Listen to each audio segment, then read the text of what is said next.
Yawning, I'll never know as we get down in the road below. Caught up in an overflow. Night ends are gone. Why you look at me? Set on fire. Halo, assalamualaikum warahmatullahi wabarakatuh. Kembali lagi ke channel aku, Dian Azra. Nah, di video kali ini saya akan bahas lagi dan lagi soal-soal yang biasanya keluar di seleksi kompetensi bidang, khususnya formasi kesehatan. Nah, video kali ini itu aku terinspirasi dari teman-teman. Kak, buatin dong soal-soal tentang imunisasi. Kak, latihan soal tentang imunisasi dong. Jadi kali ini aku kasih yang spesial untuk teman-teman, khususnya untuk bidan dan perawat untuk latihan soal tentang imunisasi. Tetapi sebelum kita ke videonya, lebih baik teman-teman tekan dulu tombol subscribe di bawah yang belum subscribe, dan yang baru ketemu channel aku, terima kasih sudah ngeklik video ini dan tekan juga tombol subscribe supaya teman-teman tidak ketinggalan video-video terbaru dari aku. Ditunggu ya. Oke, terima kasih bagi teman-teman yang sudah tekan tombol subscribe di bawah. Oke, langsung saja kita ke soal yang pertama.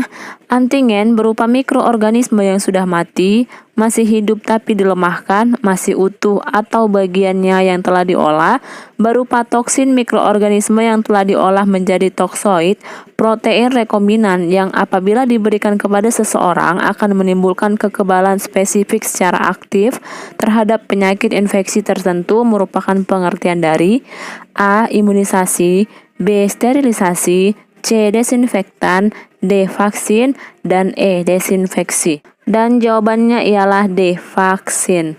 Saya harap teman-teman udah pada tahu. Berhubung di video kali ini kita membahas tentang imunisasi, jadi pemberian imunisasi itu diberikan dengan adanya vaksin. Vaksin itu ialah antingen berupa mikroorganisme yang sudah mati atau yang dilemahkan, dan fungsinya itu memberi kekebalan spesifik secara aktif terhadap penyakit infeksi tertentu. Jadi kalau antingen, kata depan antingen itu udah vaksin jawabannya, kayak gitu ya. Oke, langsung saja kita ke soal nomor 2. Suatu upaya untuk menimbulkan dan meningkatkan kekebalan seseorang secara aktif terhadap suatu penyakit sehingga apabila suatu saat terpajan dengan penyakit tersebut tidak akan sakit atau hanya mengalami sakit ringan, merupakan pengertian dari A. Vaksin, B. Desinfeksi, C. Imunisasi, D. Sterilisasi, dan E. Desinfektan. Nah, yang di sini itu pertanyaannya suatu upaya, jadi tindakannya. Nah, kalau tadi soal nomor 1 itu vaksinnya, sekarang tindakannya disebut dengan imunisasi. Jadi jawabannya itu ialah C. Jadi suatu upaya untuk menimbulkan atau meningkatkan kekebalan seseorang secara aktif itu pengertian dari imunisasi. Imunisasi itu berasal dari kata imun ya, yang artinya kebal atau resisten. Nah, sasinya itu upaya kegiatannya. Jadi memang sangat tepat sekali jawabannya imunisasi. Oke, langsung saja kita ke soal nomor 3. Tujuan khusus pemberian imunisasi salah satunya berisi tercapainya target Universal Child Immunization atau UCI. Yang dimaksud UCI ialah A. Cakupan imunisasi lengkap maksimal 80% secara merata pada bayi di seluruh desa atau kelurahan. B. Cakupan imunisasi lengkap minimal 80% secara merata pada bayi di seluruh desa atau kelurahan. C. Cakupan imunisasi lengkap minimal 60% secara merata pada bayi di seluruh desa atau kelurahan. D. Cakupan imunisasi lengkap 100% secara merata pada bayi di seluruh desa atau kelurahan. Jadi option dari A sampai D itu sama semua, yang membedakan hanya angka cakupannya itu berapa. Jadi yang perlu teman-teman ketahui juga, target Universal Child Immunization itu minimal 80% secara merata kepada desa atau kelurahan. Jadi jawabannya B. Jadi imunisasi itu mempunyai tujuan umum dan tujuan khusus. Tujuan khusus dari imunisasi yang pertama itu ini, tercapainya target UCI. Jadi kalau ada ketemu soal seperti ini, yang dimaksud dengan target UCI itu berapa? yaitu minimal 80% secara merata pada bayi di seluruh desa atau kelurahan. Oke, kita langsung saja ke soal nomor selanjutnya. Dalam pemberian imunisasi dasar lengkap pada bayi, untuk jenis imunisasi polio diberikan sebanyak berapa kali? A. 5 kali, B. 4 kali, C. 3 kali, D. 6 kali. Nah, jadi di soal ini ditanya selama pemberian imunisasi dasar lengkap pada bayi, itu kan ada jenis imunisasi polio. Jenis imunisasi polio itu diberikan sebanyak berapa kali sampai lengkap? Kayak gitu pertanyaan di soal. Jadi yang harus teman-teman ketahui juga, sasaran imunisasi pada bayi itu ada polio ya. Polio atau IVV. IVV biasanya itu kayak polio suntikan. Nah, polio ini diberikan sebanyak 4 kali. Jadi pemberiannya itu pada usia 1 bulan, 2 bulan, 3 bulan, dan 4 bulan. Dan jarak pemberiannya itu mempunyai interval 4 minggu atau 1 bulan.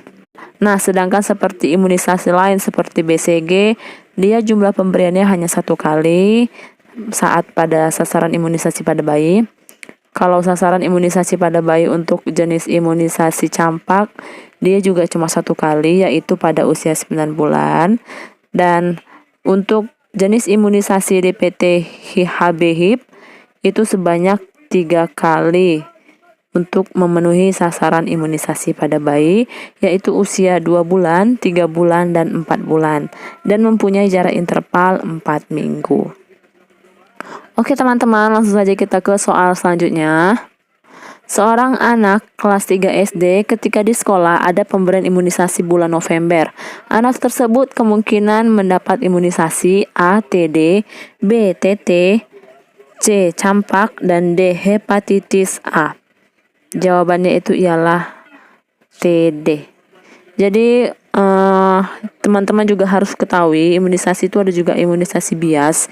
Bulan imunisasi anak sekolah, yaitu pada kelas 1 SD, kelas 2 SD, dan kelas 3 SD.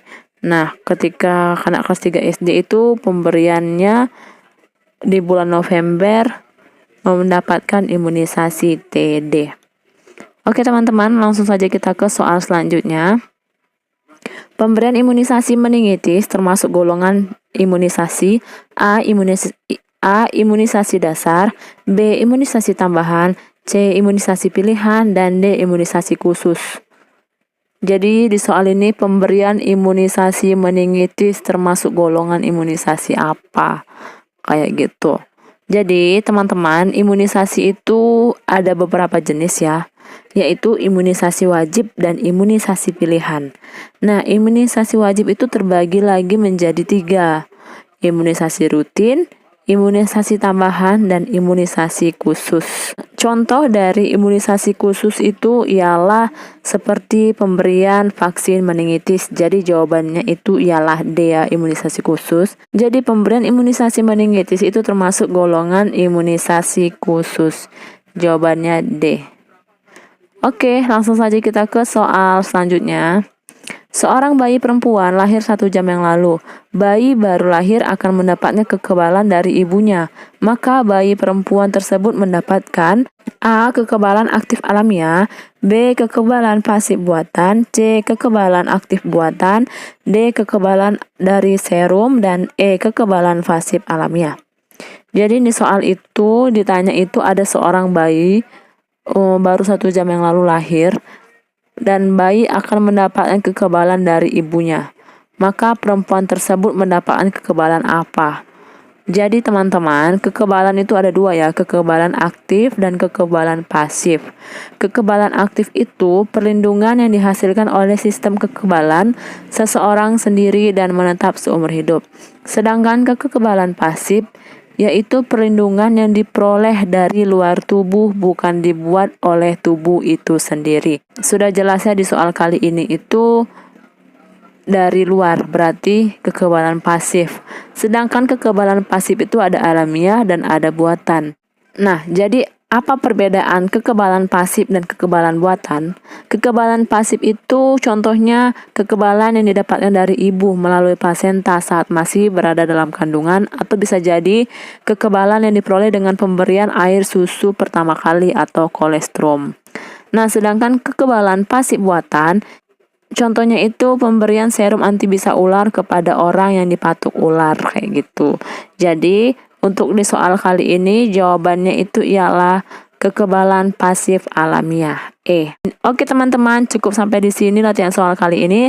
Semoga apa yang saya sampaikan itu dapat bermanfaat bagi teman-teman semua. Dan kalau teman-teman mempunyai pertanyaan atau saran, boleh komentar di kolom komentar. Dan kalau teman-teman suka video ini, jangan lupa share dan klik tombol subscribe di bawah. Terima kasih sudah menonton. Bye-bye.